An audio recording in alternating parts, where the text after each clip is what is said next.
Bonjour à tout le monde. Merci de vous joindre à moi ce midi pour ma présentation sur la cohabitation des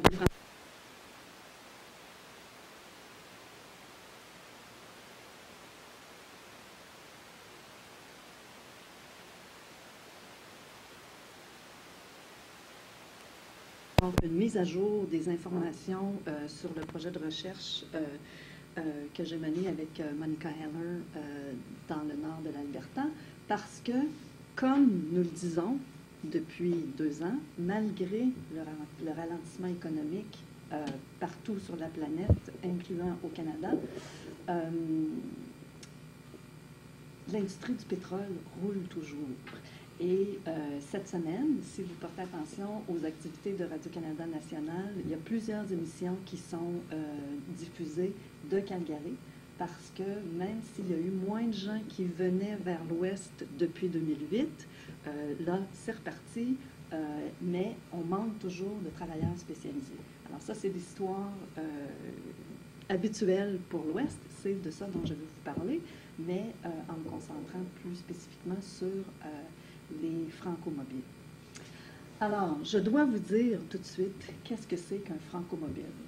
Même les gens à Edmonton me demandent toujours, qu'est-ce que c'est un franco-mobile?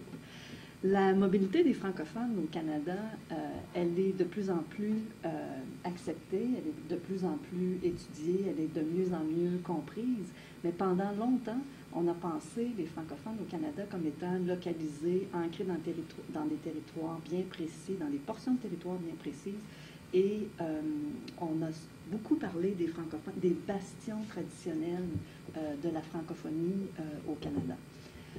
Moi, quand j'ai eu le plaisir d'aller travailler dans l'Ouest, à Edmonton, ici même, pour ceux et celles qui ne le savent pas,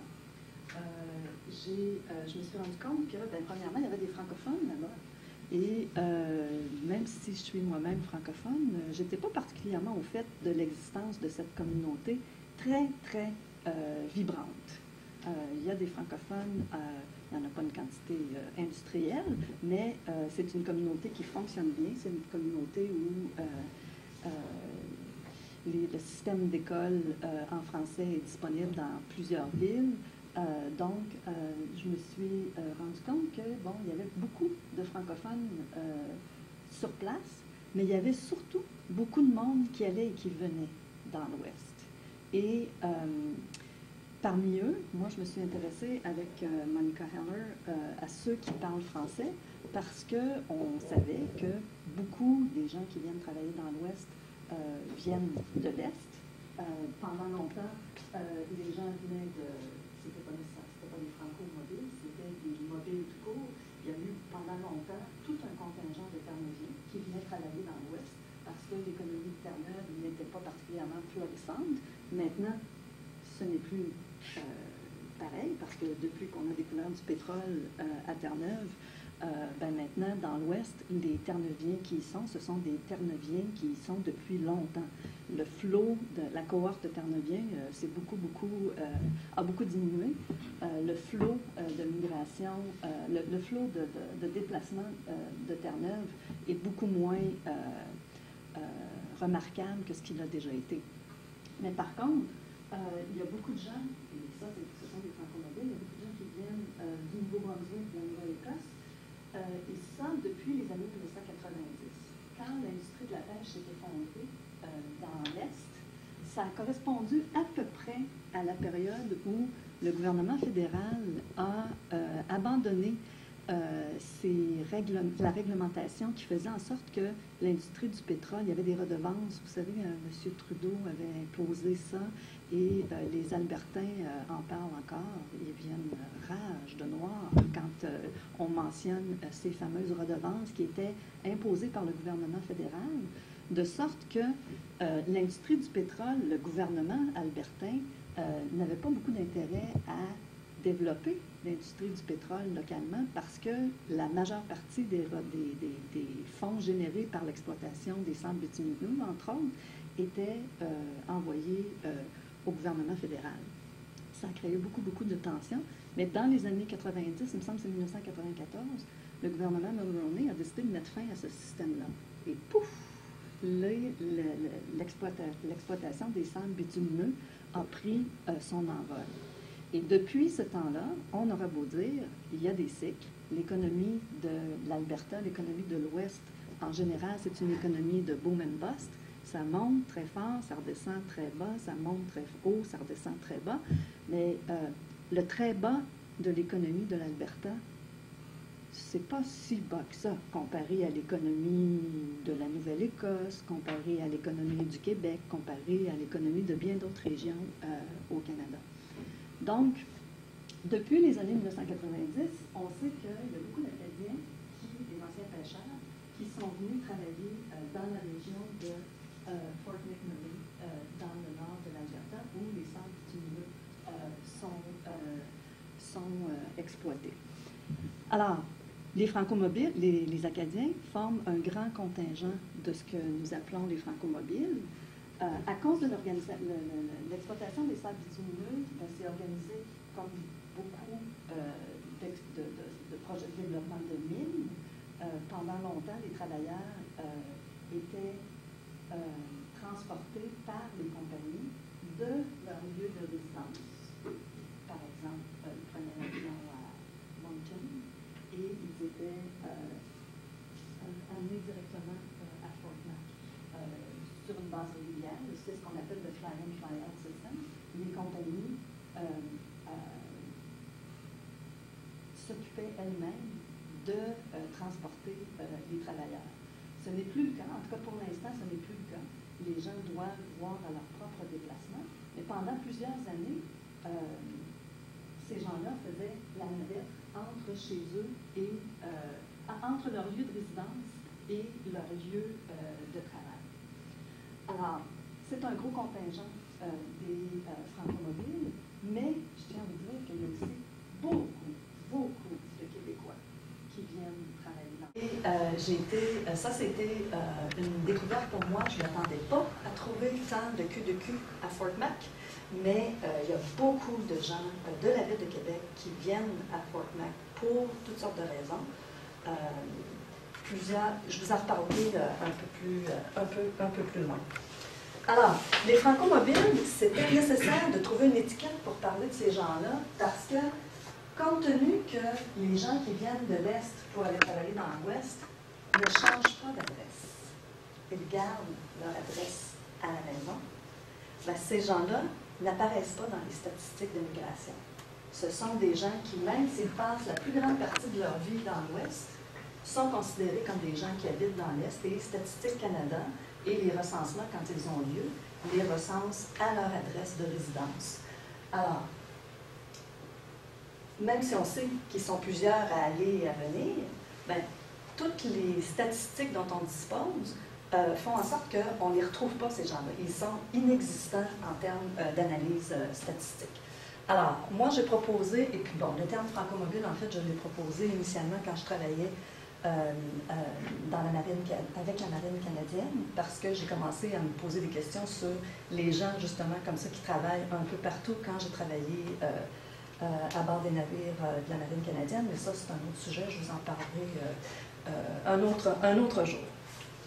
Donc, c'est ça les franco-mobiles, c'est l'étiquette que j'utilise pour parler de ces gens qui vont et viennent et qui ont un lieu de résidence dans une partie du pays et un lieu de travail ailleurs au pays. Des gens qui font la navette. Puis évidemment, je me suis concentrée, et avec mon collègue, on a décidé de se concentrer sur les franco-mobiles parce qu'on a des antécédents pour avoir travaillé sur le français au Québec, sur le français en Ontario, sur le français au Canada. Et c'est une façon, il y a des problèmes, on ne peut pas restreindre les franco-mobiles seulement à la langue qu'ils parlent, mais pour nous, c'était une façon de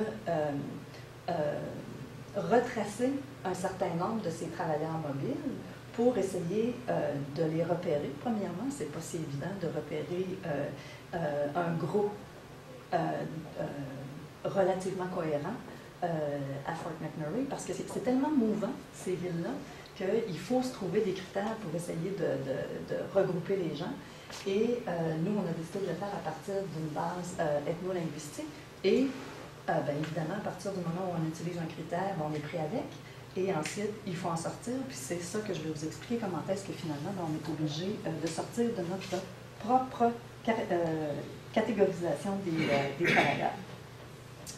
Alors,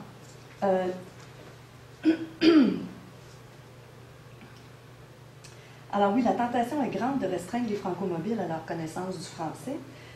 C'est en effet la langue maternelle pour plusieurs des travailleurs de l'industrie du pétrole. Pour certains, c'est la seule langue qu'ils parlent. Et ça, c'est pas anodin. Il faut insister sur le fait que plusieurs de ces travailleurs partent de l'Est et sont unilingues, surtout ceux qui viennent du Québec. Cependant, ce serait une erreur que de penser la franco-mobilité sur une base linguistique uniquement. Il y a d'autres critères qui rentrent en ligne de compte, pas seulement la langue, mais moi, je vais vous parler aujourd'hui des éléments qui sont liés à la langue. Mais il n'en demeure pas moins que les franco-mobiles se distinguent des autres travailleurs de l'industrie du pétrole qui parlent l'anglais ou le portugais ou le chinois, parce qu'il y a des grands contingents de travailleurs qui ont été engagés dans ces pays-là à certaines périodes. Travailleurs, puisque plusieurs viennent aussi de d'autres pays que le Canada pour gagner leur vie dans le nord de l'Alberta. Tout comme Arteaga met le doigt sur le rôle du travail dans la marginalisation et l'homogénéisation des Chicanos aux États-Unis, la franco-mobilité permet d'étudier ce qui distingue les travailleurs qui parlent le français à Fort McMurray. Avec François Paré, il m'apparaît productif de considérer les francophones canadiens dans la perspective de la mondialisation et du transnationalisme, malgré le fait qu'ils vont et viennent dans leur propre pays. C'est un autre problème auquel on a fait face dans notre travail. Les franco-mobiles ne sont pas recensés dans les statistiques parce qu'ils ne changent pas d'adresse et leur mode de vie qui ressemble étrangement à ce que bien des gens qui vivent transnationalement, il y a beaucoup de parallèles à faire entre les deux, mais comme c'est un pays, ben, ils ne traversent pas de frontières et tous les travaux qui portent sur le transnationalisme et la mondialisation, on s'est fait dire combien de fois, à maintes reprises, que non, ce n'était pas un cas qui pouvait être abordé de cette façon-là. Moi, pour avoir traversé ce continent à multiples reprises, plusieurs fois depuis janvier 2011, laissez-moi vous dire que traverser un continent, c'est substantiel comme déplacement. Donc, avec Paris, Monica Heller et moi, nous considérons les franco-mobiles comme étant des travailleurs qui peuvent être analysés et compris. En fait, ils sont mieux compris quand on les cadre dans une perspective de transnationalisme. Alors, les frontières qu'ils traversent ne sont pas uniquement symboliques, du Canada français à l'est vers le Canada anglais à l'ouest.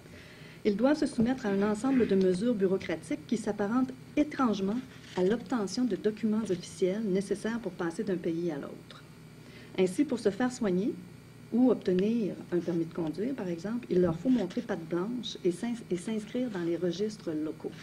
On ne peut pas se faire soigner, mais ça marche partout. Moi, je ne peux pas présentement me faire soigner au Québec parce que je ne suis pas encore arrivée depuis assez longtemps. Ça se passe dans tous les sens. Ce n'est pas nécessairement seulement en s'en allant vers l'ouest que les gens doivent se soumettre à ces procédures administratives, mais il n'en reste pas moins que pour les gens qui le font parce qu'ils ont besoin de travailler, ce sont des procédures qui s'apparentent beaucoup à ce que les migrants qui passent des frontières nationales doivent faire aussi. Alors, outre le fait que c'est un continent entier que plusieurs franco-mobiles traversent régulièrement de part en part pour aller visiter leur famille ou prendre leurs vacances à ce qu'ils appellent parfois, mais pas toujours, la maison. Okay.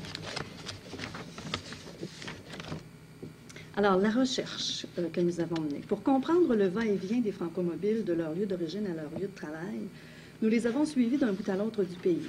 En Acadie, aussi bien qu'en Alberta, nous avons pratiqué ce qui est appelé habituellement une anthropologie multilocalisée, multisite selon l'expression consacrée. Le projet de recherche s'intitulait Mine, Mobility in the New Economy. La chercheure principale, c'est Monica Heller, et c'est un projet de recherche qui regroupait 3 universités, l'Université de Moncton avec Maurice Barry, l'Université de Toronto avec Monica Heller et moi-même à l'Université de l'Alberta. Alors, il y a un volet Acadie dans cette recherche-là, il y a un volet Alberta et il y a aussi un volet Territoire du Nord-Ouest qui est mené par les étudiants surtout qui ont été associés au projet. Ça, je vous en parlerai pas aujourd'hui. La prémisse de départ était qu'il y avait peu de travaux sur les travailleurs qui font la navette entre provinces pour venir travailler en Alberta, malgré l'ampleur du phénomène. La présence des Terre-Neuviens dans l'industrie du pétrole est connue, mais leur mobilité reste peu ou pas documentée. Cependant, la situation économique de Terre-Neuve et Labrador s'est améliorée avec la découverte du pétrole dans l'Atlantique. Depuis, les travailleurs qu'on retrouve en Alberta proviennent d'autres régions que Terre-Neuve et Labrador. Au Nouveau-Brunswick, l'exode des jeunes et des travailleurs spécialisés est un problème depuis l'effondrement de l'industrie de la pêche. Et comme je vous ai expliqué tantôt, cette industrie de la pêche s'est effondrée à peu près au même moment où le gouvernement fédéral a cessé de réclamer des redevances pour l'exploitation des sables bitumineux dans l'Ouest. Alors, le boom dans l'Ouest a vite été une opportunité pour les sans-travail de l'Est, d'où notre intérêt pour étudier cette vague d'Acadiens dans le nord de l'Alberta. Alors, initialement, comme je vous explique, le volet, la recherche se centrait surtout au Nouveau-Brunswick et à Edmonton et Fort Mac. C'était les points où on avait décidé qu'on allait passer du temps. Mais rapidement, on a compris que, en tout cas en ce qui concerne l'Alberta, il faut toujours avoir en tête ce qu'on appelle le triangle du pétrole. Et oui, c'est vrai qu'il y a beaucoup de choses qui se passent entre Edmonton et Fort Mac, mais ce qui est beaucoup plus important pour comprendre comment ça fonctionne l'industrie du pétrole et comment les franco-mobiles occupent le nord de l'Alberta, d'où le fait de ma présentation aujourd'hui, c'est que Fort McMurray, oui, c'est un centre important pour l'exploitation des sables bitumineux, mais il y a aussi, pas loin de là, la base militaire Cold Lake, et de l'autre côté, une petite ville qui s'appelle Peace River. Et à Peace River et à Cold Lake, il y a aussi beaucoup d'exploration pétrolifère, mais les sables, il y a pas, c'est deux types d'exploitation tout à fait différents. À Fort Mac, on fait l'exploitation des sables bitumineux à découvert, tandis qu'à Cold Lake et à Peace River, c'est de l'exploitation qu'on appelle in situ, donc avec des moi, je connais tous ces termes-là. Pardon? Des drills. Ouais, si j'allais dire, je connais tous les termes en anglais. Et on va chercher le pétrole dans les nappes, dans le sous-sol. Donc, il n'y a pas de traces. À Cold Lake et à Peace River, c'est beaucoup moins visible l'exploitation des sables bitumineux, mais c'est là où ça se passe vraiment. Il y a un triangle dans le nord de l'Alberta où les gens se déplacent et où les gens s'installent aussi dans les autres communautés.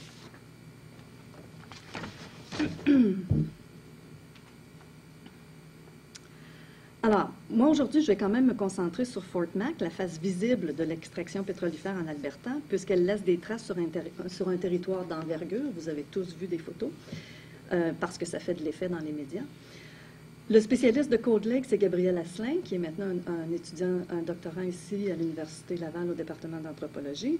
Il se spécialise sur les enfants qui vont à l'école dans ce triangle du pétrole dans le nord de l'Alberta.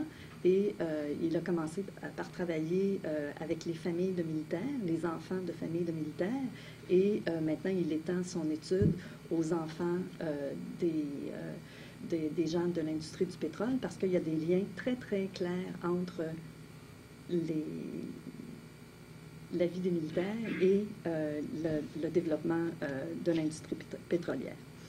Alors, malheureusement, nous n'avons pas encore eu l'occasion de séjourner à Rivière-la-Paix, mais un jour, j'irai, c'est de l'autre côté, encore plus vers l'ouest dans ce triangle. Alors, dans le cadre du projet MINE, je me suis rendue à Fort Mac à plusieurs reprises entre 2008 et 2011. Je suis toujours allée en équipe. Premièrement, avec la chercheure principale, Monica Heller. Ensuite, avec un étudiant de doctorat, Gabriel Asselin. Puis enfin, avec Monica encore, mais aussi deux autres étudiants qu'on avait amenés avec nous.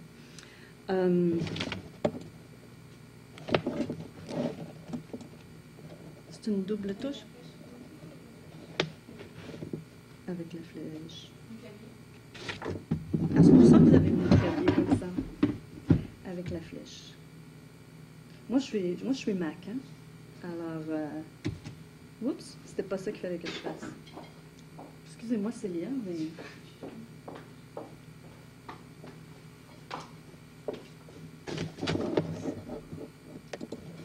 Juste avant. Merci. Ah bon, j'avais ma carte ma carte du triangle. Vous voyez, vous avez le triangle ici. Est-ce que vous êtes capable de voir Fort Mac en haut, Cold Lake ici et juste là. Okay. Alors, dans l'Alberta, c'est vraiment les trois points les plus importants à comprendre. Puis évidemment, bon, il y a une dynamique avec Edmonton, mais ça, c'est d'une évidence. Alors, je n'ai pas ma belle photo que je veux vous montrer. C'est celle-là que je vais vous montrer.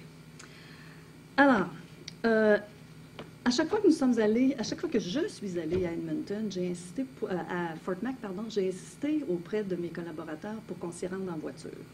Je n'ai jamais eu de difficulté à convaincre la chercheure principale, Monica Heller, qui tout de suite a compris, si vous pensez à la carte que je viens de vous montrer de l'Alberta, que c'était une façon très simple pour nous de visiter entre Edmonton et Fort Mac tous ces lieux où les francophones se sont installés historiquement, parce que les francophones ont colonisé l'Ouest à partir des réseaux fluviaux. Donc, on suit les rivières et, bon, l'Athabasca, toute la Saskatchewan, et ça nous permettait, nous, de faire des visites dans certains de ces villages-là en s'en allant. Il en reste pas moins que c'est une route de 4h30. Alors, nous avons profité de l'occasion pour mieux connaître la région de peuplement de l'Alberta par les francophones. Les étudiants, eux, trouvaient l'avion plus pratique. Mais ils ont compris que l'investissement en temps valait le coup après avoir vu des villages, entre autres, comme Plamondon, un des bastions franco-albertains en chemin vers Fort Mac. Les gens me demandent toujours pourquoi vous y alliez en groupe. Si vous voulez, je pourrais revenir là-dessus, mais Fort Mac, c'est une ville où c'est bien d'avoir des amis. Alors, transiter par la route nous a aussi permis de comprendre l'étendue de l'industrie du pétrole dans la région. Des kilomètres avant d'arriver à Fort Mac, il y a des chantiers. Plus tard, quand les gens nous parlaient de leur lieu de travail, nous étions beaucoup mieux équipés pour comprendre l'envergure de leur déplacement sur le territoire albertain. Fort Mac a beaucoup changé durant les quelques années où j'ai eu le privilège de fréquenter le lieu. Au premier séjour, au printemps, c'était une ville où 90% de la population était mâle. Et ça, je n'avais pas besoin de faire des statistiques pour le savoir. C'était d'une évidence totale. Mais alors là, vraiment totale.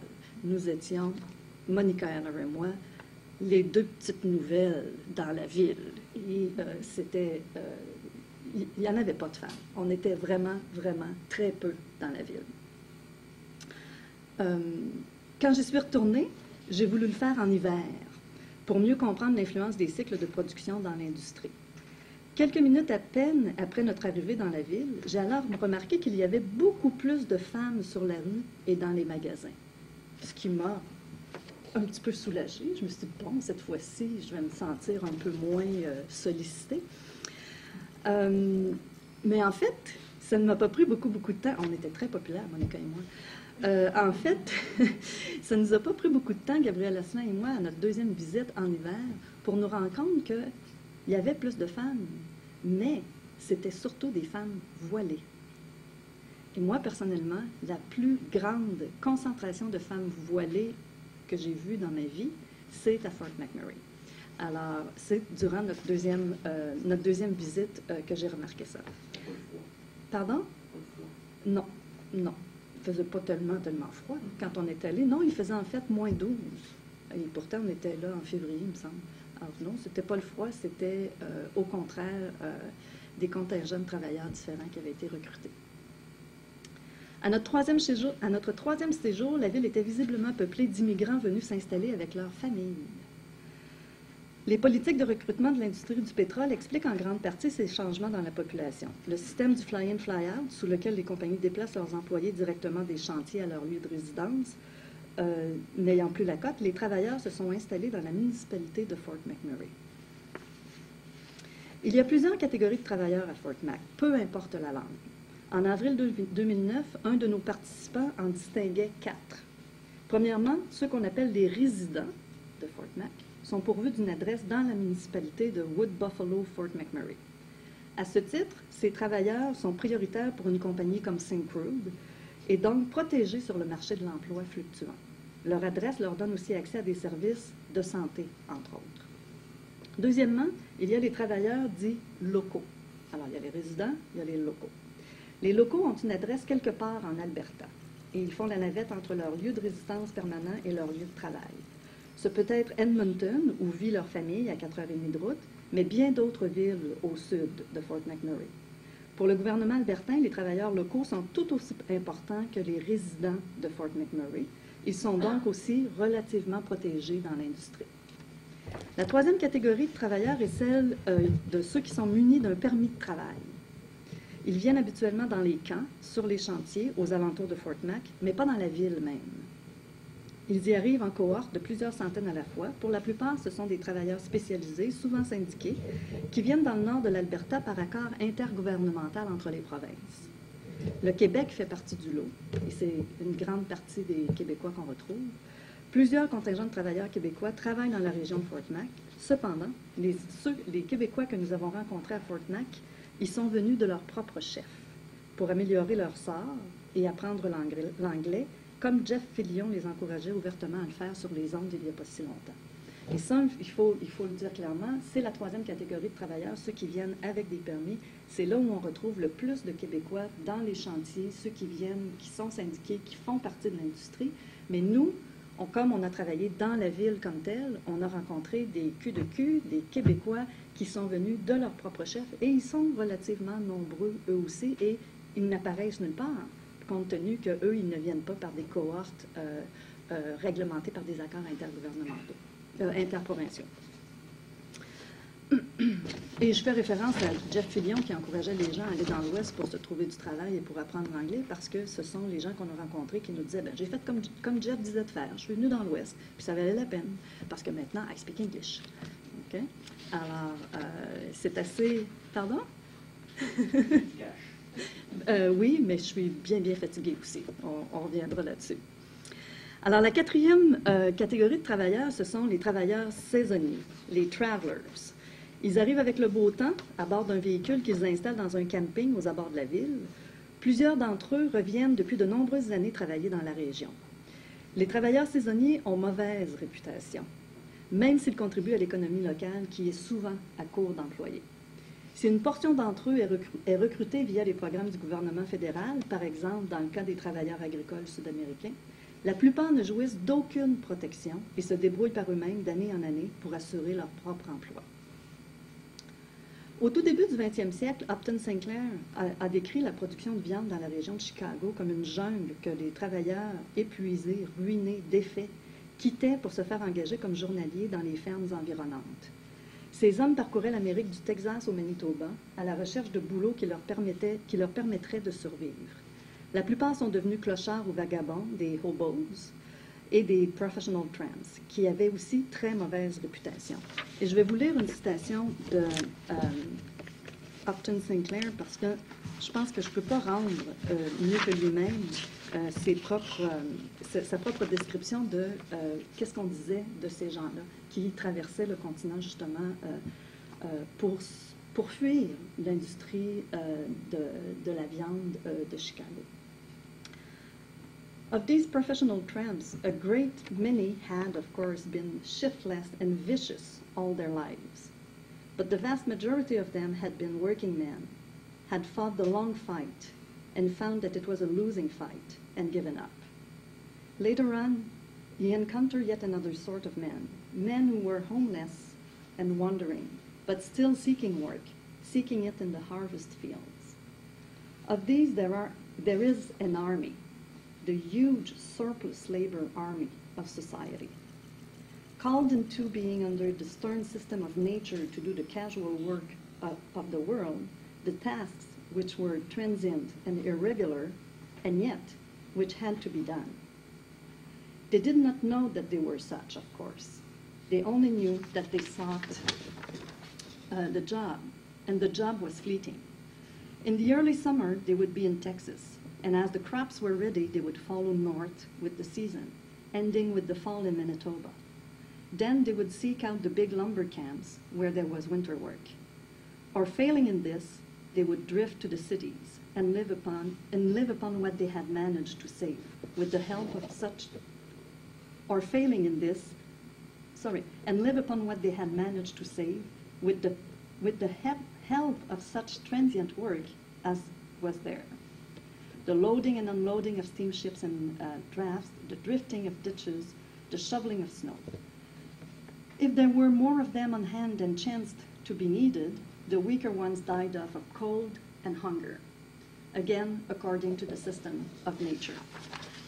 Et moi, quand par hasard j'ai lu Upton Sinclair, que j'ai découvert par hasard, j'avais vraiment l'impression de lire, parce que ce qu'il décrit, c'est au début du 20e siècle, en 1910, quelque part par là, j'avais vraiment l'impression d'entendre des histoires qui ressemblaient à celles des gens que je rencontrais en 2010, en 2009 à Fort McMurray. Alors déjà en 1906, Sinclair soulignait la compétition entre le monopole du bœuf et celui du pétrole pour le contrôle des États-Unis. C'est bien sûr celui du pétrole qui l'a emporté. En Alberta, l'existence des sables bitumineux de l'Athabasca est connue depuis le 18e siècle. Et là, je vais essayer de revenir à mon autre carte. Voilà. Des nappes de pétrole ont été exploitées dans le sud de la province, à Turner Valley, précisément dès 1914. Puis, en 1946-47, des nappes d'envergure ont été localisées à Leduc, tout près d'Edmonton. Aubrey Kerr décrit les voyous itinérants, ce qu'on appelait les roughnecks, qui travaillaient dans l'industrie à l'époque. Pour plusieurs d'entre eux, la découverte du champ de pétrole de Leduc était décevante car ils allaient devoir rester sur place pour en assurer l'exploitation. Et je vous cite un passage de Kerr. Some of the drilling crew were actually disappointed when we hit Leduc number 1 because it meant they were going to have to stay in one place. A lot of them were young and they'd get tired of the girls in one town. So they would want to move on and meet some new girls.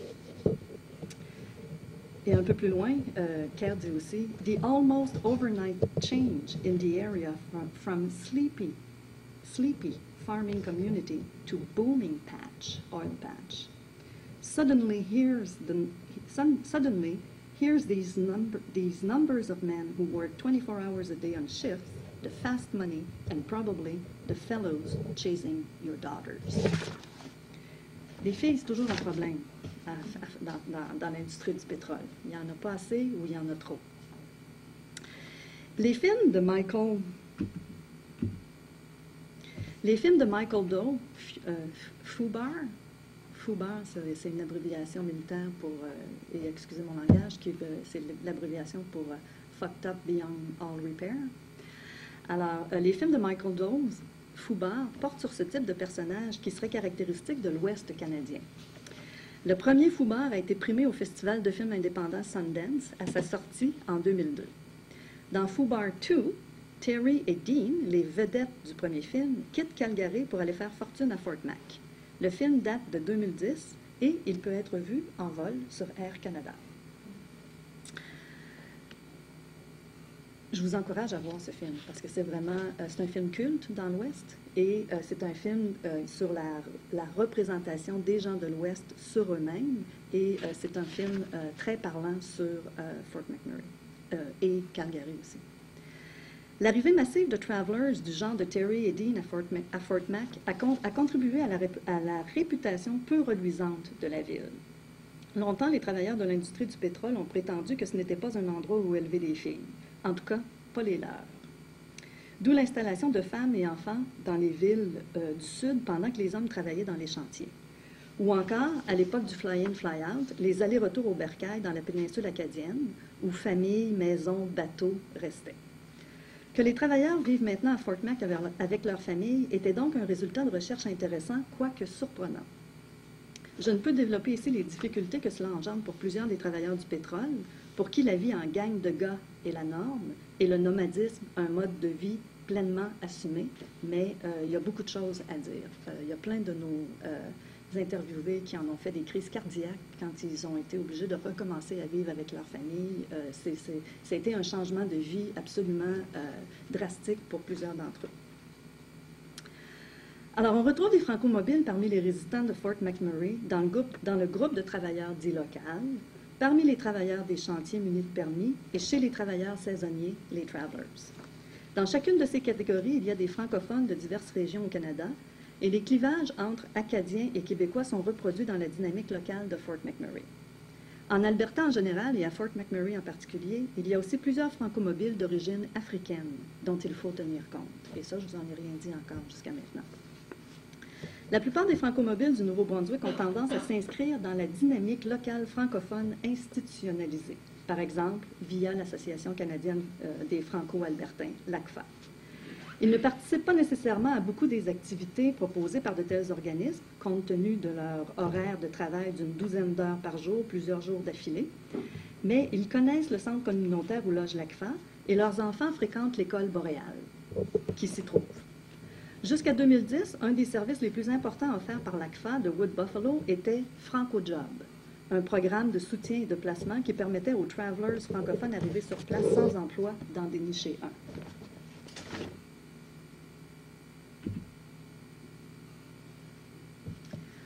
Alors ça, ce sont des photos qui sont disponibles sur le site web de l'ACFA régionale de Wood Buffalo. Alors vous voyez qu'il y a effectivement plusieurs activités. Je vous incite à aller voir leur site web. Les Québécois que nous avons rencontrés sont moins grégaires que les Acadiens. Ils ne se regroupent pas entre eux, ni avec les Acadiens. Plus souvent qu'autrement, ils font bande à part, en partie parce qu'ils sont sous-contractants dans l'économie locale. Ne jouissant pas de la relative sécurité d'emploi garantie par les grandes compagnies, ils sont en compétition avec tout un chacun. Et même, j'écris dans mon texte, tout un chacune. Ils se distancient de la communauté franco-albertaine et acadienne par le fait qu'ils viennent à Fort McMurray pour y apprendre l'anglais. Les franco-albertains et les acadiens étant bilingues, leur priorité est de maintenir le français par tous les moyens nécessaires. L'intérêt des Québécois pour l'anglais nuit, selon plusieurs, à la cause des francophones. En passant, une proportion remarquable des gens de la Ville de Québec viennent une proportion remarquable du contingent de Québécois à Fort Mac vient de la Ville de Québec. D'autre part, l'industrie pétrolière et le gouvernement albertain ont soutenu la venue d'immigrants à Fort Mac. Dans la foulée, plusieurs immigrants francophones y ont abouti. Longtemps, le Centre d'accueil et d'établissement, le CAE d'Edmonton, a soutenu les nouveaux arrivants dans la province. En 2010, le CAE a changé de raison sociale pour devenir le Centre d'accueil et d'établissement du nord de l'Alberta. Ce changement a permis d'étendre l'offre de services du CAE dans le nord de la province. Le CAE a maintenant un programme à Fort Mac et un autre à Grande Prairie.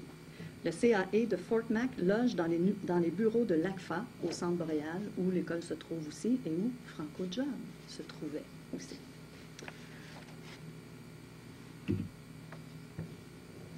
À la rencontre des francophones de Fort McMurray le 19 février 2011, les représentants de 12 pays se sont dotés d'une mission, soit celle de vivre en français en Alberta. Ils l'ont fait en adoptant officiellement et unanimement le drapeau franco-albertain. Alors, ça, c'est la photo de cette activité. Angelina Gionnet, la coordonnatrice du service de FrancoJob, est celle qui porte le drapeau. Et comme vous pouvez remarquer, la photo est en noir et blanc dans ce cas-ci, tandis que les photos précédentes que je vous ai montrées pour les activités avant février 2010, les photos étaient surtout en blanc. Donc, les francophones qui étaient au Centre boréal jusqu'à un certain temps étaient surtout des Blancs. Et éventuellement, les francophones qui se retrouvent au Centre boréal sont presque exclusivement des Noirs. Et ça, c'est important de pouvoir le dater. Je suis très contente d'avoir été à Fort Mac assez souvent pour avoir pu suivre ce changement de type de francophones qui fréquentent le centre boréal.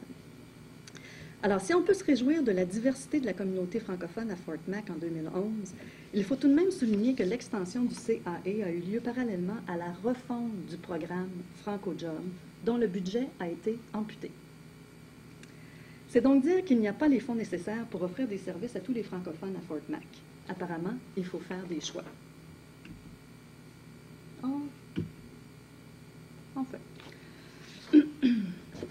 En fait, FrancoJob n'existe plus.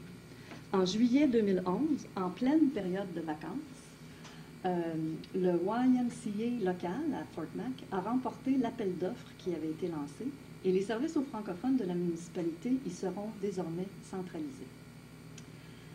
L'ACFA, l'Association canadienne-française de l'Alberta, a demandé un avis juridique quant au respect de l'entente Canada-Communauté selon laquelle les services doivent être offerts dans les 2 langues officielles au pays.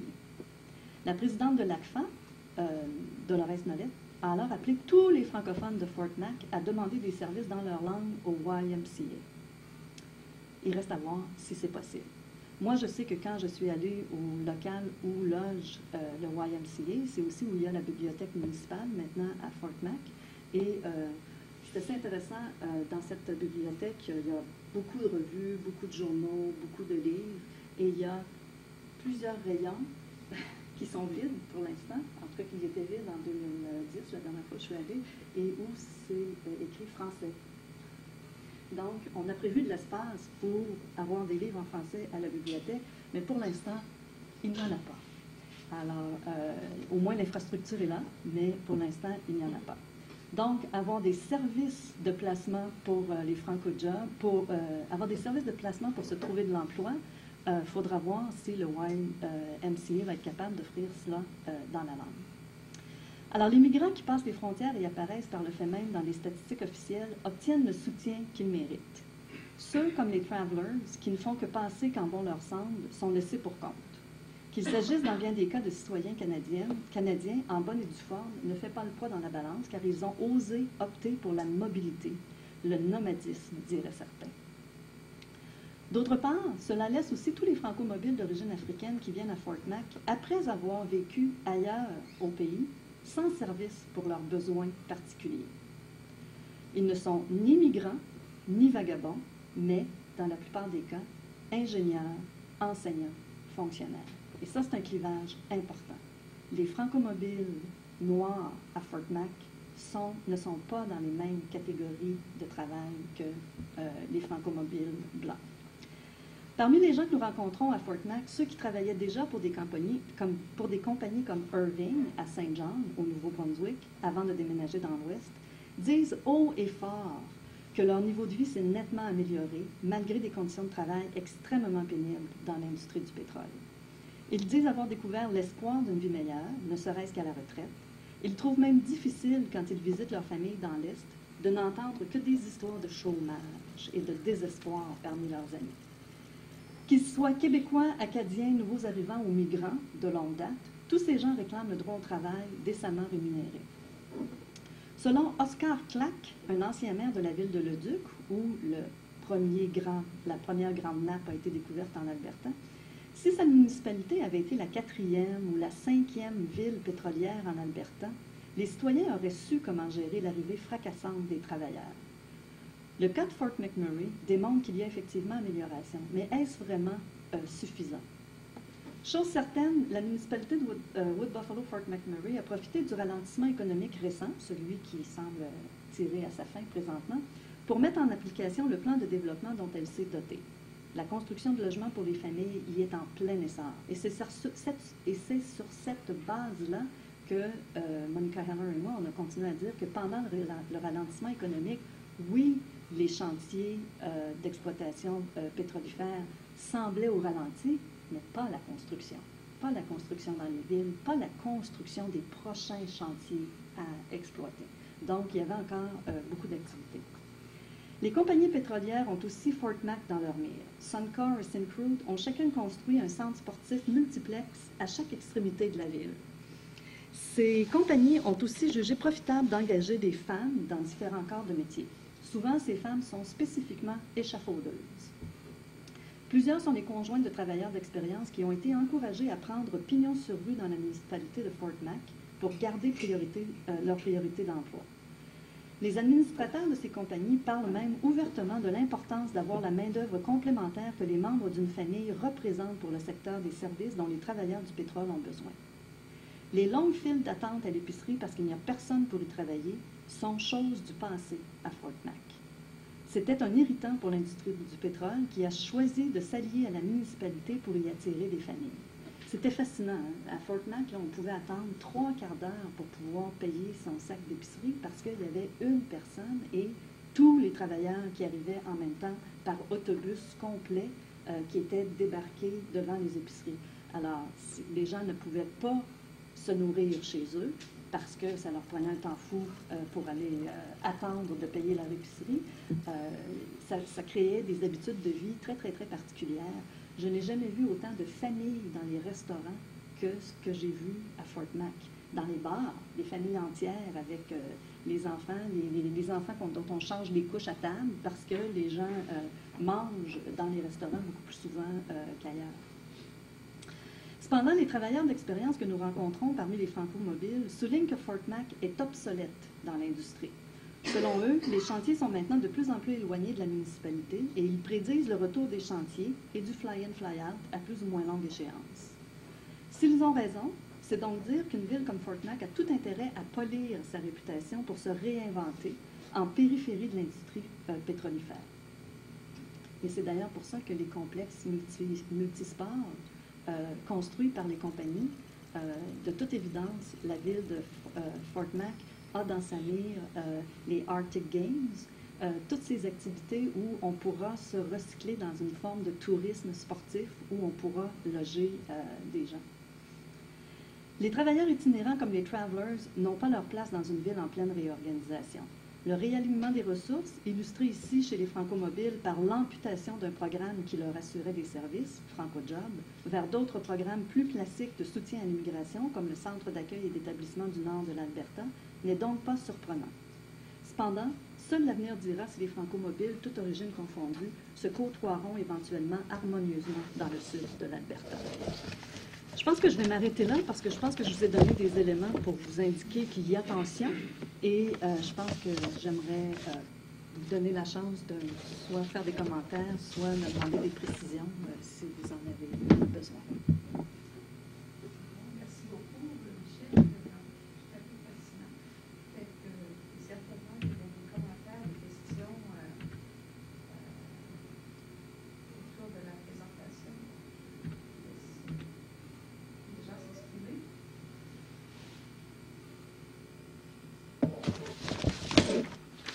Oui, Philippe. C'est sûr que moi, le sujet m'intéresse particulièrement par mes recherches, peut-être non pas des franco-mobiles, mais des mobiles. Mais moi, vous avez dit juste tout à l'heure un petit mot qui m'a interpellée, j'ai dit qu'on va absolument revenir là-dessus, c'était la notion de résident, en fait. Puisque vous expliquiez qu'il y avait beaucoup de franco-mobiles qui partaient en Alberta, mais qui avaient une adresse de résidence au Québec et qui se sentaient, et qui avaient en fait le sentiment que la maison était peut-être au Québec, mais pas forcément au Québec. Vous avez juste glissé un mot à ce sujet-là et j'aimerais ça développer parce que la conception de home ou de maison est très important dans ce cas-là. Oui, on est à Fort Mac et ils disent qu'ils vont aller étudier la conception de home chez les Terre-Neuviens à Fort Mac. Mais à Fort Mac, les gens n'ont pas de maison, très peu, et les maisons sont partagées par plusieurs personnes. Les gens louent des chambres à des prix faramineux sur une base horaire. Et c'est habituellement des chambres, des pièces dans les maisons qui sont où les chiens logent aussi, les chiens des propriétaires. Alors, les gens ont des histoires absolument fantastiques où ils nous expliquent que, oui, ils font beaucoup d'argent quand ils viennent travailler à Fort Mac, mais le plus gros de leur salaire doit aller dans leur survie et dans leur logement. Les gens n'ont pas d'endroit où rester. D'où, pendant le ralentissement relatif, la construction de logements locatifs pour des familles parce que c'est un problème très important dans la ville. C'est beaucoup plus probant pour les Acadiens que pour les Québécois, cette question de résidence, dans la mesure où les Acadiens sont impliqués dans ces mouvements de va-et-vient depuis plus longtemps. Il y a eu le Fly-in, Fly-out a été organisé de Moncton à Fort Mac. À ma connaissance, il n'y a jamais eu d'organisation formelle de Fly-in, Fly-out de Québec à Fort Mac ou même de Montréal à Fort Mac. Okay? Ça a été vraiment organisé institutionnellement par les gouvernements provinciaux respectifs. Mais ce qui est d'autant plus fascinant, c'est que les Acadiens, ils auront beau dire, ils rêvent tous d'y retourner sur le bord de la mer. D'accord? Fort Mac, c'est pas très beau. Hein? Fort Mac, ça sent pas très bon. Et il y a plusieurs des gens avec qui on a travaillé qui tiennent le discours que c'est très, très difficile de vivre dans une ville où ça sent si mauvais, c'est tellement pollué, et de savoir qu'on est entouré par tout ce pétrole qu'on extrait, tout ça. Les gens disent il faut qu'on parte pour des raisons de santé. Il faut qu'on puisse aller se refaire une santé sur une base régulière. Et les Acadiens le font en gardant un pied-à-terre en Acadie.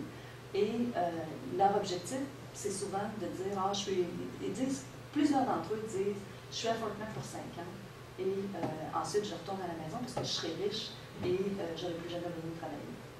Souvent, ces gens-là sont à Fort Mac depuis 35 ans, même s'ils ont dit à tous les 5 ans qu'ils étaient là seulement pour 5 ans. Mais donc, ils ont ce pied à terre, ce lieu de résidence ailleurs, qui est un grand irritant pour les Franco-Albertains. Les Franco-Albertains disent ouvertement que les Acadiens et les Québécois viennent profiter de la manne en Alberta et réinvestissent leur salaire ailleurs qu'en Alberta. Donc, ça crée des tensions. En plus de la langue, ça crée des tensions aussi palpables où les Franco-Albertains disent, ben oui, mais on sait bien, ils prennent notre argent et ils vont se construire des belles maisons sur le bord de la mer ou le long du fleuve Saint-Laurent. Mais nous, on a des communautés à bâtir, on a des communautés à construire, on a des communautés à maintenir. Alors, grande friction. Parmi ces Acadiens qui ont des maisons et des adresses dans leur lieu d'origine, il faut aussi admettre quand même que plusieurs d'entre eux ont vu venir les pressions des compagnies pétrolières et se sont achetés des maisons. Parce qu'ils avaient des réseaux de travailleurs avec qui partager ces maisons qui coûtent une fortune dans une ville comme Fort Mac. Alors, on arrive dans ces maisons typiquement acadiennes, où dans chaque pièce, il y a un Acadien d'une région différente, et puis ça parle chiac là-dedans.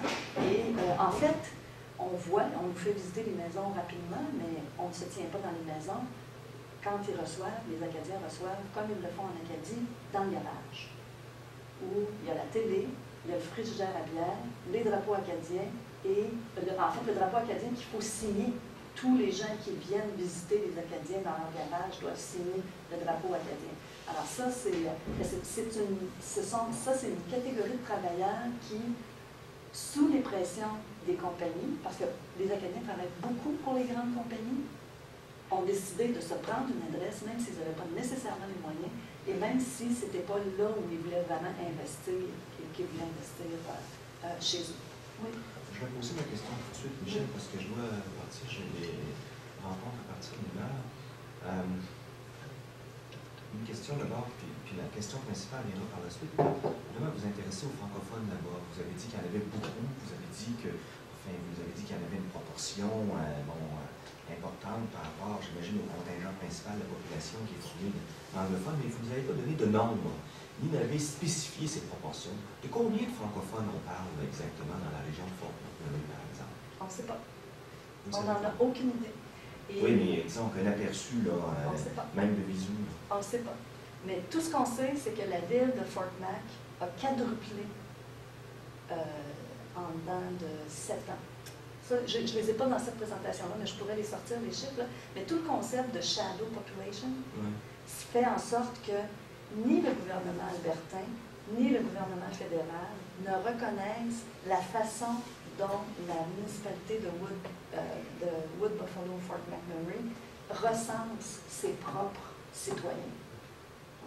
compte tenu que la plus grande partie des gens qui vivent à Fort Mac n'ont pas d'adresse, la ville de Wood Buffalo Fort Mac dit au gouvernement provincial, nous avons tant de milliers de gens dans la ville.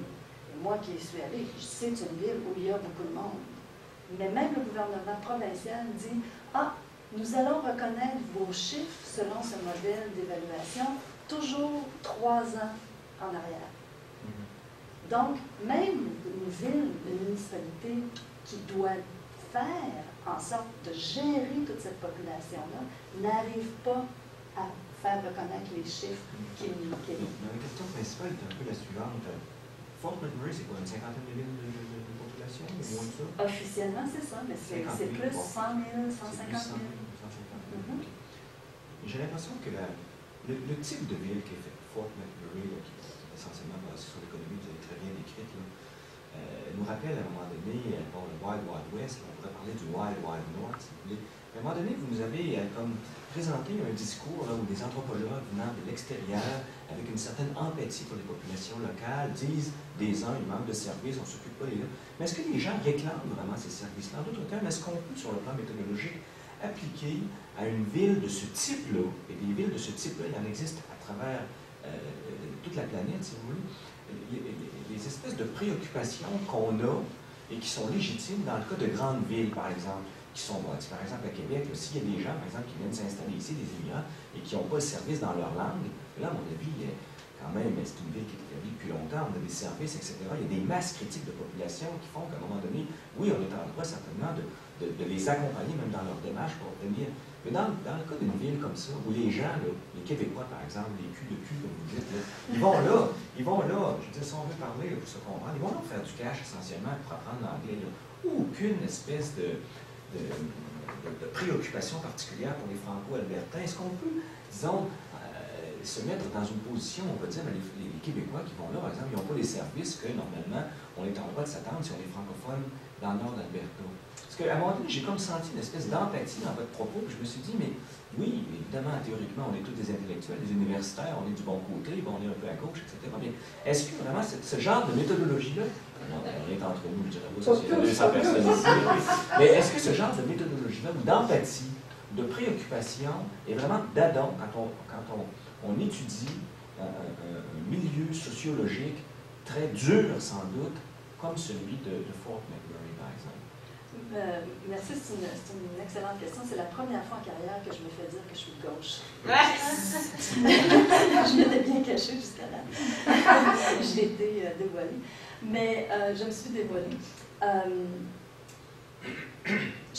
On n'est pas parti, ni Monica Howard, ni moi, ni les étudiants, on est partis avec l'idée d'être les porte-parole de ces gens-là. On allait là pour essayer de comprendre comment ces différents sous-groupes de francophones interagissaient entre eux. Oui. Et je parle finalement très peu de la dynamique entre les francophones et je parle finalement relativement très peu des enjeux entre le chiac et le québécois et le ci et le ça, parce que ce n'est pas ce qui est important sur place. Ce dont les gens nous parlent, c'est le fait qu'il y a des enfants qui sont laissés à eux-mêmes pendant les 24, 36, 48 heures parce que leurs parents travaillent et ne reviennent pas à la maison. Qu'il y a des gens qui consomment de la drogue et de l'alcool en quantité industrielle parce qu'ils ont trop d'argent et qu'ils s'ennuient, qu'ils sont malheureux et qu'ils sont déprimés et qu'il faut faire quelque chose avec eux. Il y a des culs de cul, des gens d'Acadie, des gens de l'Ontario qui nous disent que être unilingue franco à Fort Mac, c'est vraiment très difficile et ils ont des histoires absolument délirantes sur comment est-ce que ça se vit au quotidien. Mais ça devient presque pathétique, puis on a comme envie de dire à ces gens-là, mais sacrez donc votre camp chez vous. Oui, pourquoi vous venez ici? Il y a des fausses attentes, je veux dire. Tu vois, à Fort McMurray, là, j'ai jamais mis plus là, mais j'imagine l'endroit. Tu vas là pour faire de l'argent, puis si tu ne fais pas d'argent, effectivement, tu t'en vas. Rares doivent être les gens qui veulent s'établir là. S'ils restent là pendant des décennies, c'est probablement parce qu'ils n'ont pas le choix, parce qu'ils rêvent tous de retourner sur le bord de la mer ou sur le bord du fleuve. La mairesse actuelle de Je suis l'avocat du diable. Oui, mais c'est parfait. Je sais, ça fait vraiment mon affaire parce que ça me permet de dire des choses que je n'ai pas abordées à date. La mairesse actuelle de Fort Mac, j'oublie son nom, elle est née à Fort Mac. Ouais. Et il ne faut pas oublier qu'il y a des gens, ça existe des Fort Mac, Ben on dit des Fort Macmillan. des Fort McMurray ou je ne sais pas quoi. Il y en a des gens comme ça. Okay? Il y a un noyau de gens qui viennent de là. Et là, de plus en plus, compte tenu que les compagnies sont intéressées à faire venir des familles, il y a des enfants qui y naissent maintenant à Fort Mac. Il y a des enfants qui y vont à l'école. Il y a des enfants pour qui c'est leur lieu de résidence. Alors, je pense qu'on peut dire, oui, que les gens qui y vont pour faire de l'argent, qui s'arrangent avec leurs troubles, mais c'est pas si simple que ça. Les gens qui y vont pour faire de l'argent, c'est souvent parce qu'ils ne sont pas capables d'en faire de l'argent ailleurs que là. Et deuxièmement, un coup que les gens commencent à vivre, malgré que ce soit très dur et très pénible et qu'il y a des difficultés incontournables, restent. Alors, et l'industrie du pétrole, le gouvernement albertain, le Canada en général, a besoin de cette population de travailleurs. Alors, on peut comme pas, on n'est pas tant en train de défendre ces gens-là. Je pense qu'on ne cherchait pas ça, mais il faut faire avec. C'est parce qu'il y a une problématique sociale, là, je vous suis parfaitement, c'est ma dernière intervention. Problématique, c'est vrai que s'il y a des enfants, c'est inacceptable. Les filles travaillent à l'EPJ, à Sauterelle-Sodo, mais c'est parce que votre propos portait sur les franco-mobiles. Donc, il y a toute une espèce de préoccupation, de problématique linguistique là-dedans. Est-ce que vraiment, en tant que franco, qui décide d'aller travailler à Fort McMurray, on peut s'attendre à commencer à rejouer encore la carte du pays bilingue, alors que normalement, la majorité des gens qui vont là, ils vont là finalement pour une période relativement restreinte de leur cycle de vie professionnelle ou active, et puis ils vont là essentiellement pour faire l'argent, en sachant précisément quelles sont les conditions. Vivre en français à Fort McMurray, j'imagine que ça doit être particulièrement dur. Mais est-ce que quelqu'un peut s'attendre de vivre en français dans une ville marquée par le Wild Arctic Economy à Fort McMurray, en Alberta? C'est là que je me dis, il n'y aurait pas de fausse attente à un moment donné. Oui, mais je sais, c'est parce que vous n'avez pas porté tant attention au début de mon propos sur Edmonton. Ouais. Moi, je suis arrivée à Edmonton avec exactement cette mentalité de Québécois, ce que j'entends. Non, mais Edmonton, il y a une communauté francophone, Fort Mac, il y a un embryon similaire. Okay, qui est institutionnalisé, il y a le centre boréal. Quand je dis que Syncro, quand ils bâtissent un centre multisport incluant une bibliothèque et un centre de curling et tout ce qu'on peut, une piscine olympique, etc., et qu'ils se font un point d'honneur d'avoir pour le futur de la place pour mettre des livres en français, Syncro sait qu'il ne peut pas se passer de cette masse de travailleurs francophones. C'est un bassin de travailleurs qu'on doit attirer d'une façon ou de l'autre. On ne s'en sortira pas. Les francophones vont continuer à aller là, et je ne suis pas d'accord qu'ils y vont pour une courte période de temps. Ils disent qu'ils vont être là seulement pour 5 ans. Mais ils y restent beaucoup plus longtemps, et puis finalement, les vieux monsieur qui sont là depuis 35 ans finissent par faire venir leurs neveux, il y a des réseaux familiaux là-dedans aussi, là, qui entre gars, des réseaux familiaux par les hommes qui se sont installés. Alors, ça devient une façon de vivre qui ne va pas disparaître. Je ne pense pas qu'elle va disparaître. Francine, ça fait plusieurs fois que tu essaies de...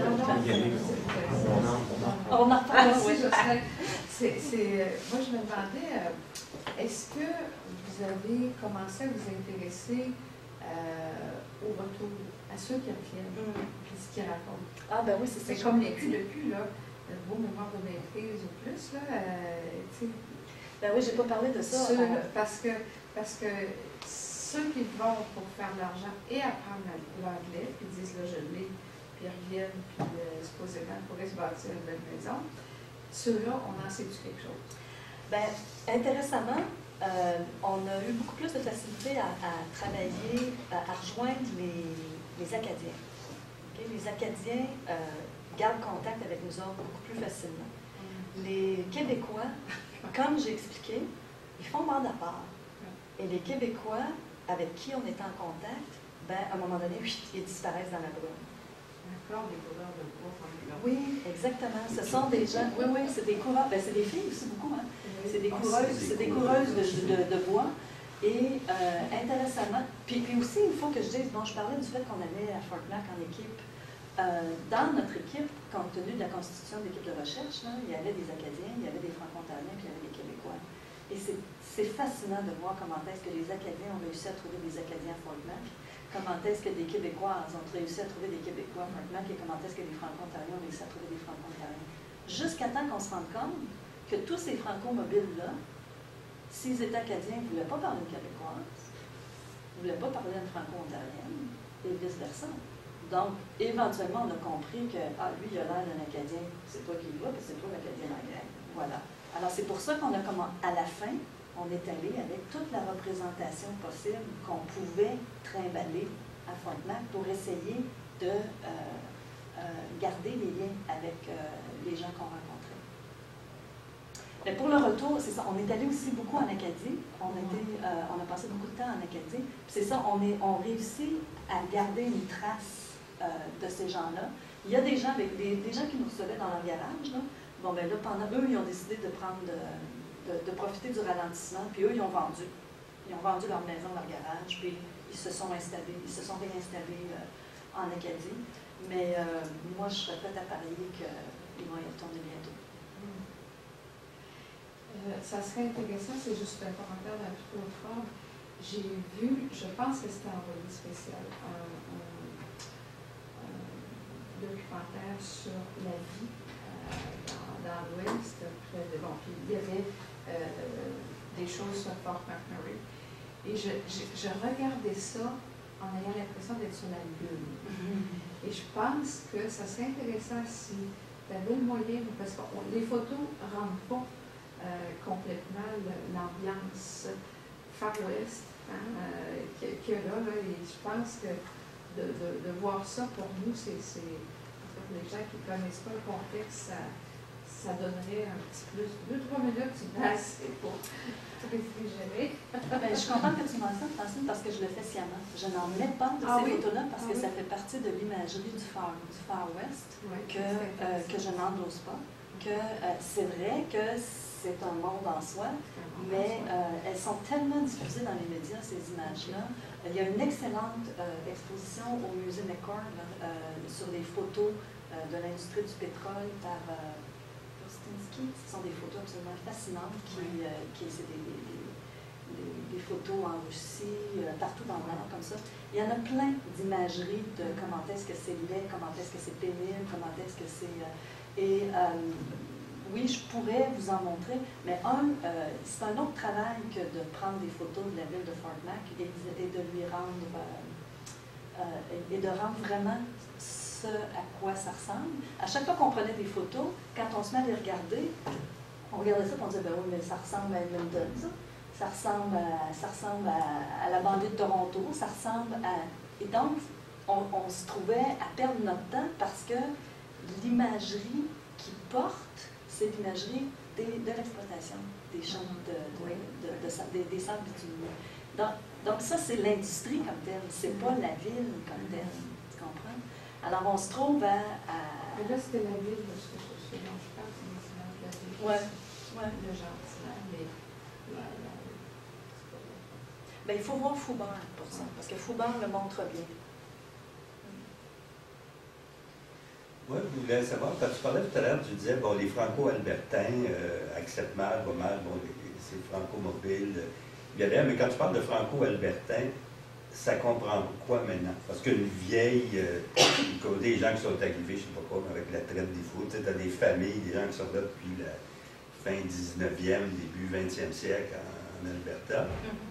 Et puis, tu as des gens qui sont arrivés plus tard. Donc, je ne sais pas, est-ce qu'il y a à l'intérieur des franco-albertains, est-ce qu'il y a différentes causes, différentes tensions qui existent chez les gens qui se définissent comme franco-albertains par rapport à ces franco-mobiles-là qui viennent d'ailleurs et qui repartent? Il y a des couches, putain, tu les as exactement identifiées. Là. Il y a la vieille garde, qui est la garde légitime de la francophonie albertaine. Il y a les gens qui sont arrivés plus récemment. Il y a le village de... bon, est-ce qu'il apparaît là-dessus? Le village non, McLaren, quelque part par ici, a été fondé en 1956 par un curé du lac Saint-Jean, qui est parti du lac Saint-Jean avec son village au complet, avec ses voirs, et qui a été... C'est pas Saint-Isidore? Saint-Isidore, c'est avant. Saint-Isidore, c'est avant. 1956, ça, c'est le plus récent.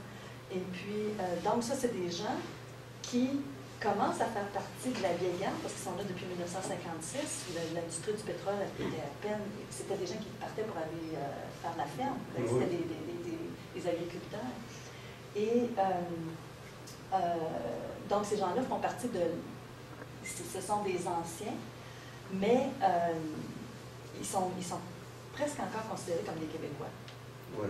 Okay? Et les gens qui ne sont pas installés depuis longtemps, ben on se fait dire carrément qu'on n'est pas des Franco-Albertains. Même être né en Alberta, ce n'est pas suffisant pour être un Franco-Albertain. Donc, il y a beaucoup de tensions, puis il y a beaucoup de tensions avec les Noirs. Les Franco-Albertains noirs ne se retrouvent absolument pas dans l'Association canadienne-française de l'Alberta. Il y a des associations parallèles qui se développent. Il y a eu tout un débat pour essayer de changer le nom de l'association pour que les noms blancs puissent s'y retrouver, s'y reconnaître. Ça a failli faire éclater l'association. Donc, il y a beaucoup de tensions. Mais les Franco-Albertains sont ceux qui disent, pour être Franco-Albertain, il faut avoir vécu là longtemps, il faut y rester, il ne faut pas partir, et il faut avoir une mentalité de minoritaire. Et ça, les gens le disent ouvertement. Moi, je me suis fait dire ouvertement, tu ne comprendras jamais, parce que tu es québécoise, donc tu as une mentalité de majoritaire. Tu ne sais pas ce que c'est perdre sa langue. Nous autres, on le sait. Donc, et l'idéologie qui est charriée dans les écoles est exactement comme ça. On forme des citoyens qui se pensent minoritaires. Et ça, justement, l'association franco-albertaine puis les écoles francophones, sont encore sous le contrôle de cette vieille garde? Et le Campus Saint-Jean. Et, oui, voilà. Et pourtant, au Campus Saint-Jean, il y a plein de gens d'un peu partout. Enfin, je ne sais pas, mais il y a des profs là-bas, c'est pas nécessairement des franco-albertains. Non, mais le Campus Saint-Jean a failli éclater quand il a fallu renouveler le décanat, parce que justement, le candidat qui a été choisi, M. Arnal, vient de la Saskatchewan. Et Marc Arnal, c'était pas quelqu'un de l'Alberta comme tel, donc et c'était pas quelqu'un, maintenant il fait consensus, là, mais ça a créé beaucoup de remous. Alors, bon, c'est complexe.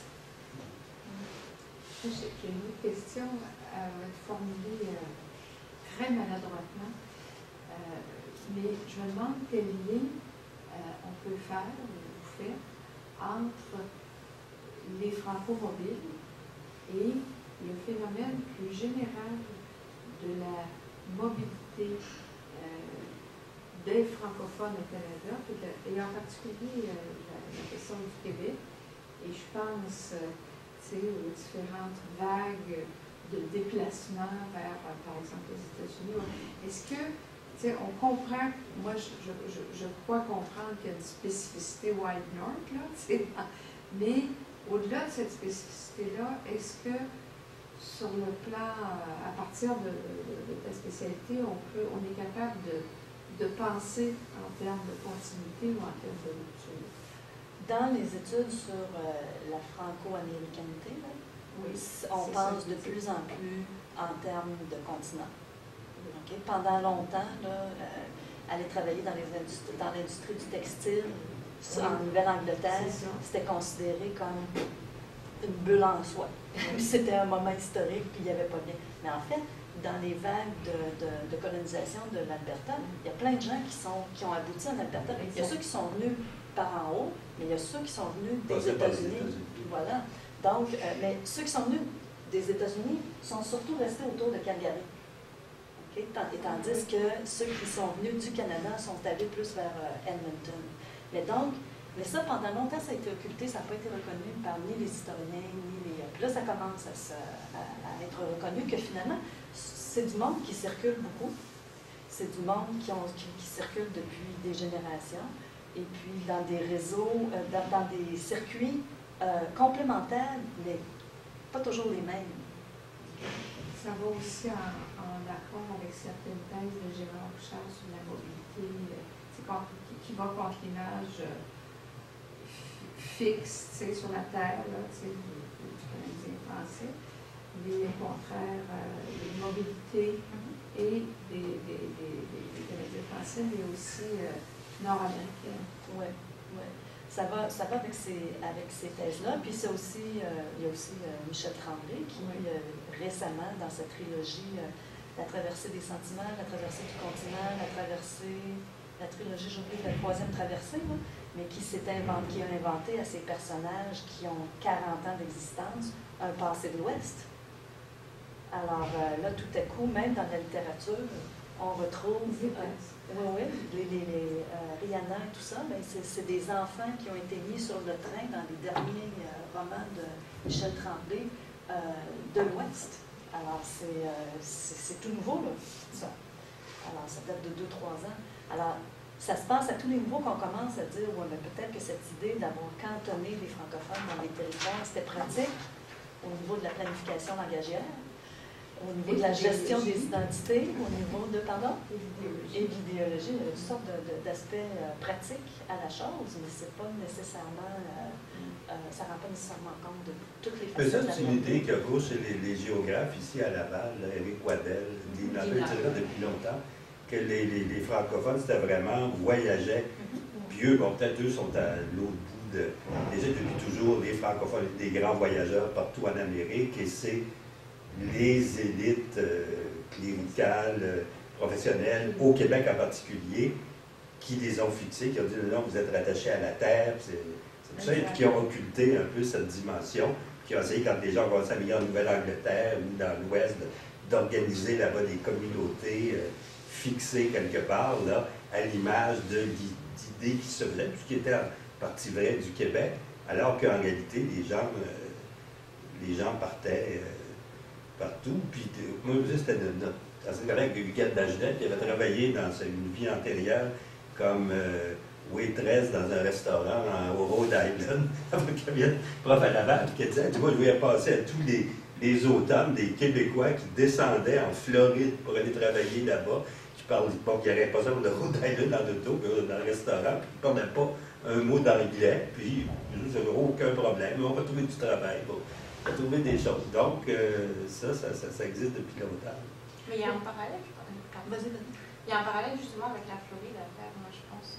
Parce qu'il y a beaucoup d'Acadiens et de Québécois qui avaient été appelés au début du siècle, la première moitié on va dire, pour aller construire toutes les tranchées pour les égouts en Floride. Et il y en a beaucoup qui ont été appelés comme les travailleurs saisonniers, comme ça, qui sont allés quelques mois, voire quelques années qui sont revenus, mais il y en a plein qui sont restés après, puis qui ont implanté la fameuse communauté des Floribécois. Voilà. Mais il y a Hélène Blondeau qui travaille là-dessus, dans la communauté en Floride. Elle est à Gainsborough, en Floride. Et Hélène fait des travaux dans la communauté de Hollywood, qui est une des communautés où il y a la plus grande concentration de franco-canadiens, acadiens, québécois confondus. Mais elle ne travaille pas encore sur la distinction entre acadiens et québécois. Il faudrait qu'on lui parle. Ben, moi, pour avoir été dans cette communauté-là, justement, à Hollywood, ça allait bien, j'ai pas fait de distinction entre les Québécois, les Franco-Ontariens, Franco-Acadiens. Parce que j'avais l'impression, alors je ne sais pas si c'est la question du transnationalisme ou pas, mais le fait d'avoir passé la frontière, de ne plus être au Canada, ils s'associaient tous et il n'y avait plus de distinction. En tout cas, dans la communauté que moi j'ai étudiée, il n'y en avait pas. Ben, en tout cas, il faudrait retourner voir. Oui, il faudrait qu'on en parle avec cette belle solidarité qu'on veut voir, là, ça s'effrite assez rapidement, laissez-moi. Peut-être que ça serait intéressant de pousser et voir Canada versus États-Unis, mais j'ai des doutes. J'ai des doutes. Pour avoir fait face à la rigidité de ces cloisons entre ces franco-mobiles, c'est pareil dans la marine. Dans la marine, c'était vraiment des camps absolument opposés. Ce que tu disais aussi, pardon? Ils ont un beau terrain là. Ah ouais. Ce que tu disais aussi tantôt, Jacques, à propos des géographes là, qui parlent de la mobilité, tout ça, là, puis que les élites ont comme ancré les communautés dans des territoires, ça fait aussi partie de toute l'idéologie pour se faire un pays. Oui, Pour se faire un pays, il faut avoir un territoire, il faut avoir du monde, il faut avoir... Donc, ça faisait toute partie de ça, ce qui ne marche pas en dehors du Québec.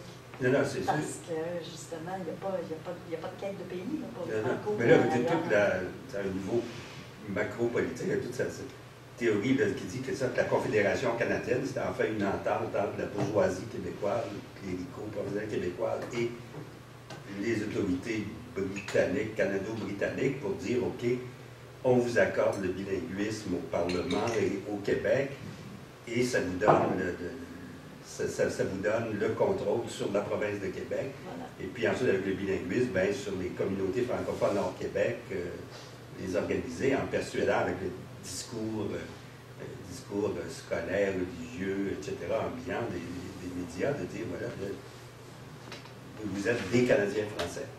Et Canadiens français, bon, basés au Québec et dans les communautés francophones hors Québec, y inclut celle de Nouvelle-Angleterre, de certaines communautés américaines, puis qui a évolué vers le nationalisme québécois de la Révolution tranquille, dire, dans le fond, hors Québec, là, c'est fini, c'est foutu, donc c'est le Québec qui est le territoire des francophones en Amérique du Nord. Le village dont je parlais tantôt, là, qui est parti du lac Saint-Jean, le curé avec ses ouailles, là, ils sont partis ouvertement, ces gens-là, pour fuir la Révolution tranquille. Oui. Ouais. Et il le disait ouvertement. Et donc, ça vous donne une idée de cette vieille garde de la communauté franco-albertaine, jusqu'à quel point elle est conservatrice dans le sens d'être traditionnelle, pratiquante. C'est des gens qui sont partis avec le curé pour garder leur privilège de la Révolution française. Oui, exactement, exactement. Donc, c'est des gens qui sont très, très pratiquants, très... et encore aujourd'hui. Eh bien, est-ce qu'il y a d'autres questions? Est-ce qu'il y a une heure? On va remercier énormément Michel pour cette présentation fascinante, extrêmement intéressante, extrêmement claire aussi. Et puis, elle parle bien français, vous n'êtes pas. C'est pas de spoiler. Elle n'a pas perdu ça au français. C'est ça. Merci. Merci à vous. Bon après-midi.